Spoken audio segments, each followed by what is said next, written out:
Spending time far away was never what I meant to do for us. Even though you're okay, I wish that I could give you all of me for you to say. Whoa, that will be an amazing photo of a nice kestrel flying in the sky, I'm sure. Oops, it was not. But why? Well, that is something that happens to all of us when we try to shoot birds with a bright sky as background. But luckily, this is easy to solve. If you want to know, stay with me. Hi, I'm Mario Kilian and welcome back to another video.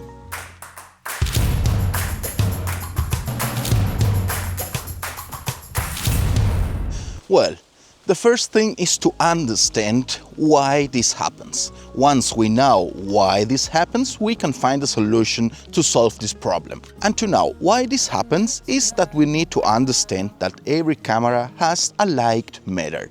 What is the light meter of the camera? The light meter of the camera is a device that measures the reflecting light of any subject we are trying to take the photo, and in this way to get the correct exposure just to match a medium gray color. Why a medium gray? Because the light meters works always in black and white.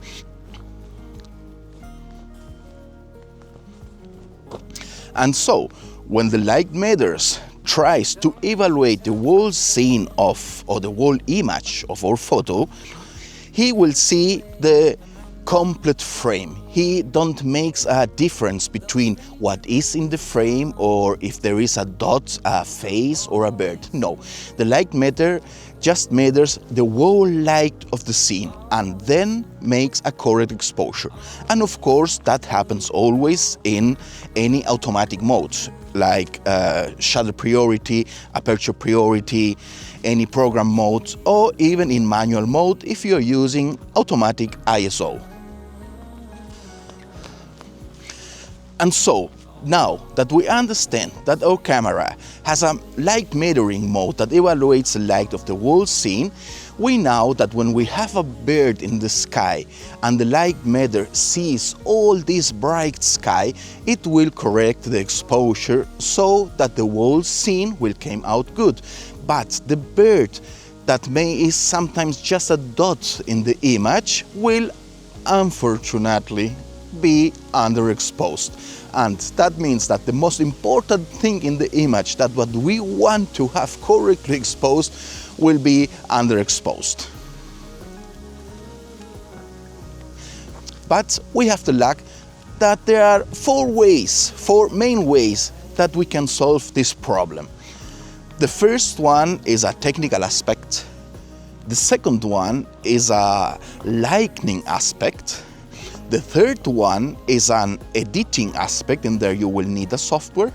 And the fourth one is of course something that comes up to you.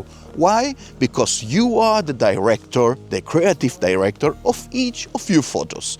So let's start with the first point.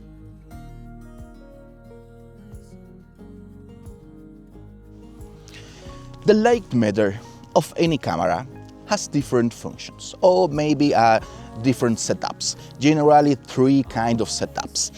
And that means that if the light meter measures the light of the whole scene of our image, you can do some changes. And these changes are that you can change the setup of your light meter so that it only measures the light in the center part of the image, not in the whole image. I mean just only a part in the center. And the third point is that you can change the measuring mode just to a dot in the center of the image. That means that in every photo, the light meter will measure in the matrix mode the whole light of the scene. In the center weighted mode, only a center part of the light from the image. And in the dot mode, only about a circle of 2 or 3% of the whole image. Of course, this is the first step we have to use when we want to get the correct exposure of a bird. It could be easy, and like in a photo of the moon, use just the spot metering mode. But if we are shooting birds and we try to use the spot metering mode, that is only at 3% of the center of the image, it will be almost impossible to try to keep this point over the bird.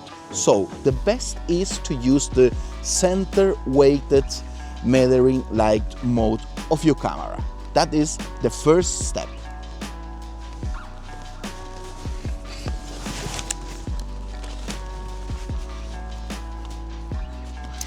And so, now that we know that we have to use the center weighted metering mode to get a better image, this is maybe not enough. And therefore, you have to use the exposure control of your camera. With the exposure compensation of your camera, you have to choose to overexpose or underexpose the image. That means that you can get more light or less light in the whole scene. And of course, if we have a dark part of the scene, if you overexpose the image, you will maybe lose the background, but the dark part of the image will appear and get much more sharper. The same way, you can underexpose the image. That is in the case where you have a dark background with a clear object in the center, like the moon, for example. In there you can reduce the exposure so that have the correct exposure just for the point or the subject you are trying to take in the photo.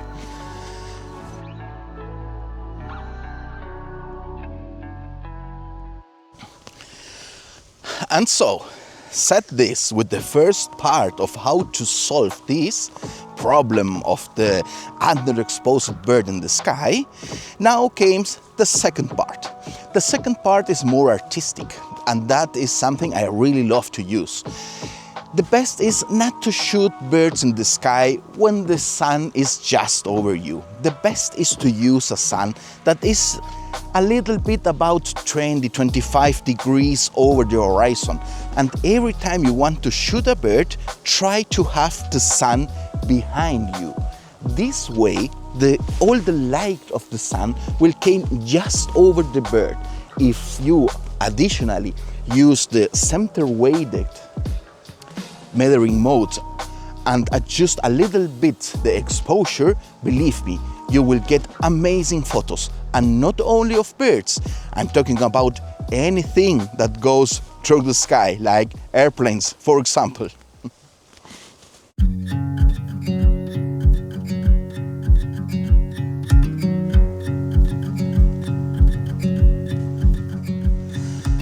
The third point to solve this problem has more to do with about the knowledge using some photo editor software. You know that I used to edit all my photos with Darktable. But for this, it's not just to take a photo.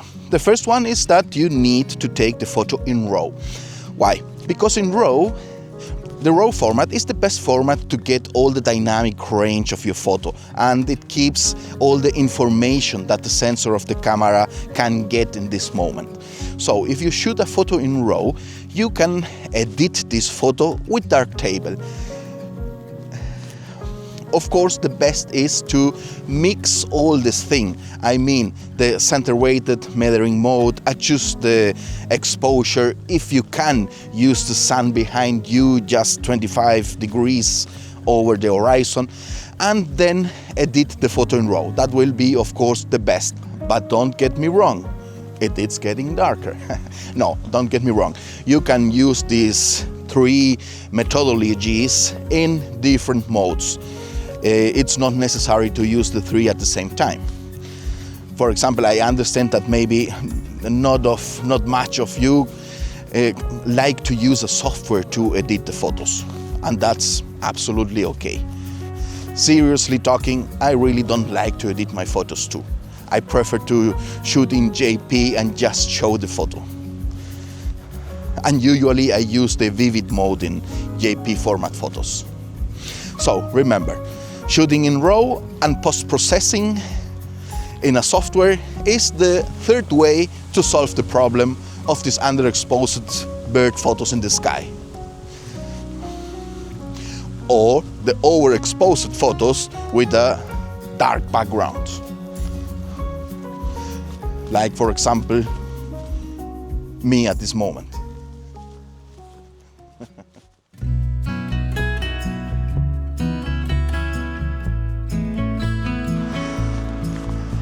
And now we arrived to the last point of how to solve this problem. The last point is something up to you. You are the creative director of your own photos. You decide how will your photos go out, how will your photos look. You can add this special look to any photo, and that's because you are the photographer. You decided if some parts of the photos will be overexposed or underexposed. That will give a creative aspect to each photo that make these photos unique. And maybe people will identify the photos as these are the photos that was taken from you. So don't care about the underexposed photos. You are the owner and the creative director of your own photos.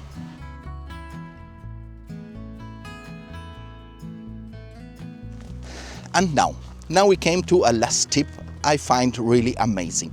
If you are the proud owner of this Nikon Z180 to 600 millimeters, you can customize the focus ring so that you can use the exposure compensation function in this focus ring.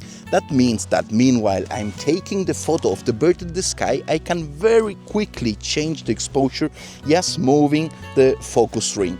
That is something I have really loved in this lens, and give it a try. Maybe it can be a good solution for you too.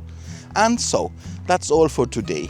I really hope you like this video. If so, maybe you want to give it a like, and who knows, maybe you want to subscribe to the channel, and so don't miss any other of my videos.